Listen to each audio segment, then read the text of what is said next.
ఈరోజు అంగన్వాడీలకి కూటమి ప్రభుత్వం చాలా అండగా ఉన్నటువంటి పరిస్థితి. ఎవరు కూడా అధైర్యపడద్దు, ఆందోళన చెందనాల్సినటువంటి అవసరం లేదు. ఈరోజు ఆర్థికంగా అనేక ఇబ్బందులుంది. గత పాలకులు చేసినటువంటి ఆర్థిక నష్టాలు, అప్పులు, ఇవన్నీ కూడా ఒకవైపు భరిస్తూనే 1వ తారీఖుని, ముందు కంటే మీ అందరికీ తెలుసు, 1వ తారీఖునే అంగన్వాడీ సెంటర్స్ కి కానీ ఎవరైతే ఉన్నటువంటి ఉద్యోగస్తులకి అందరికీ జీతాలు ఇస్తున్నటువంటి సంగతి ఒకసారి గుర్తు చేస్తున్నాం. ఈ అంగన్వాడీ కార్యకర్తలు కావచ్చు, హెల్పర్లు కావచ్చు, చిరుద్యోగులు కావచ్చు, వీళ్ళందరి సంక్షేమానికి కూడా ఈ ప్రభుత్వం కట్టుబడి ఉంది. గతంలో ఎన్నడూ లేని విధంగా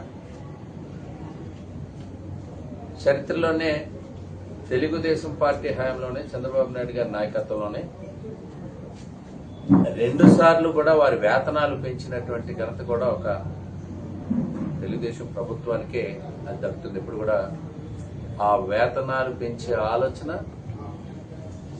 ఏ ప్రభుత్వం కూడా చేయలే, కేవలం తెలుగుదేశం ప్రభుత్వం మాత్రమే చేసింది అనేది ఒకసారి అంగన్వాడీ వర్కర్స్ అందరికీ కూడా తెలియజేస్తున్నారు. ఎన్నికల్లో, ఇటీవల జరిగిన ఎన్నికల్లో ఇచ్చిన ప్రతి హామీని కూడా అమలు చేయడానికి చిత్తశుద్ధితో పనిచేస్తుంది. అందులో ఏమాత్రం అనుమానం పడక్కర్లేదు అనేటువంటిది మీ ద్వారా తెలియజేస్తున్నాను. అందుకనే ముందుగా మౌలిక సదుపాయాలపైన దృష్టి కేంద్రీకరించాం. అంగన్వాడీ సెంటర్లో కావాల్సినటువంటి వసతులపైన కూడా ప్రత్యేకమైనటువంటి దృష్టి సారించడం జరిగింది. రాష్ట్ర వ్యాప్తంగా ఉండేటువంటి అన్ని సెంటర్లలో తాగునీటి సౌకర్యాలు కావచ్చు, మరుగుదొడ్ల నిర్మాణానికి కావచ్చు, ఒక్కొక్క కేంద్రానికి ప్రత్యేకంగా కూడా నిధులు కేటాయించడం, సుమారు 86 కోట్ల రూపాయలు వెచ్చించడం అనేటువంటి జరిగిందనేటువంటిది ఒకసారి గుర్తు చేస్తున్నాం. 58,204 మంది అంగన్వాడీ వర్కర్లు కావచ్చు, సూపర్వైజర్లు కావచ్చు, బ్లాక్ కోఆర్డినేటర్లు కావచ్చు, 75 కోట్ల ఖర్చుతో 5G ఉండేటువంటి ఇంటర్నెట్ సదుపాయంతో ఉండేటువంటి స్మార్ట్ ఫోన్లు కూడా ఇవ్వడం జరిగింది. ఈరోజు దాని యొక్క యాక్టివిటీస్ దాని ద్వారా జరుగుతున్నాయి. ఇటీవల కాలంలో అందరికీ కూడా ఆ మొబైల్ ఫోన్స్ అనేటువంటి, స్మార్ట్ ఫోన్స్ అనేటువంటిది ఇవ్వడం అనేటువంటిది కూడా జరిగింది అనేది తెలియజేస్తున్నాం. దాని ద్వారా గర్భిణీలకు కానీ, బాలింతలకు కానీ, చిన్నారులకు కానీ మరింత వేగంగా, సమర్థవంతంగా ఈరోజు సేవలు అందుతున్నాయంటే ఆ రకమైనటువంటి స్మార్ట్ ఫోన్లు ఉపయోగపడతా ఉన్నాయి.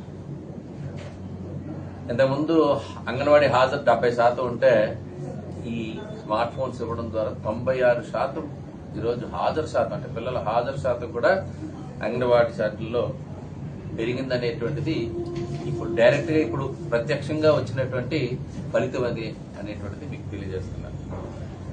అలాగే ఏళ్ల తరబడి గతంలో ఎప్పటి నుంచో అడుగుతున్నటువంటి గ్రాట్యుటీకి సంబంధించినటువంటి ఆ కళను కూడా జీవో ఇష్యూ చేసి దానికి కూడా గత బడ్జెట్ లో 20 కోట్లు కేటాయించిన సంగతి కూడా మీకు 2025లో లాస్ట్ బడ్జెట్ లో 20 కోట్లు కేటాయించడమే కాకుండా